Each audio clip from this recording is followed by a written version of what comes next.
As you sit here with your eyes closed, you can choose to stay with the breath, or you can choose to think about something else. But you're asking yourself, what's accomplished?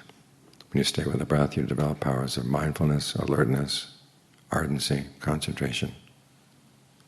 Think about other things. Well, you can think about things all day long. It's time to do something really skillful, because we have these choices in the present moment. They're not totally determined by things in the past, but there are some limitations on these choices. So you want to figure out what's the most skillful thing you can do given the choices you have, and try to be sensitive to how many choices you do have. This is one of the reasons why we listen to the Dhamma. It gives us some ideas of what we could be doing in the present that we might not have thought of before, but also warns us that there are some limitations. If free will meant that you had no influences on your choices at all coming from the past, that would mean that your choices would be meaningless, because your past choices wouldn't influence the present, your present choices would influence the future. In the Buddha's image of a field of seeds, your past karma is like seeds. If you totally had freedom of choice, with no constraints at all from the past, there'd be no seeds in the field. You have to figure out which seeds are worth nourishing, then stick with them. As for the ones that are not worth nourishing, you can let them go. You can sit here and develop a strong sense of ease in the breath. There is that potential in the way you breathe to be really comfortable. You can explore that in the body.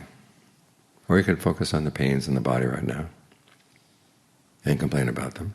Or you can focus on them in a way that allows you to understand how you relate to your pain. There are lots of choices in the present moment. So think about the different seeds that are sprouting right now. And ask yourself, which ones do I want to encourage? Which ones do I want to water? Because those are the plants you're going to be feeding on. So try to give yourself some good food. When there are large restrictions on the range of choices you have, well, do your best. There are times when doing the skillful thing is easy, other times when it's going to be hard.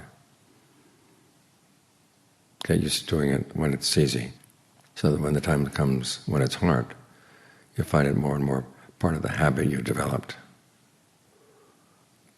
And then you can look back on your actions with pride.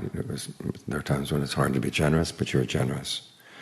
Times when it's hard to hold the precepts, but you're able to hold to the precepts. Times when it's hard to meditate, but you meditated. There's a sense of self-worth that comes with that you're not just giving in to circumstances. You're holding to your principles. And that way, our range of choice here gets better and better.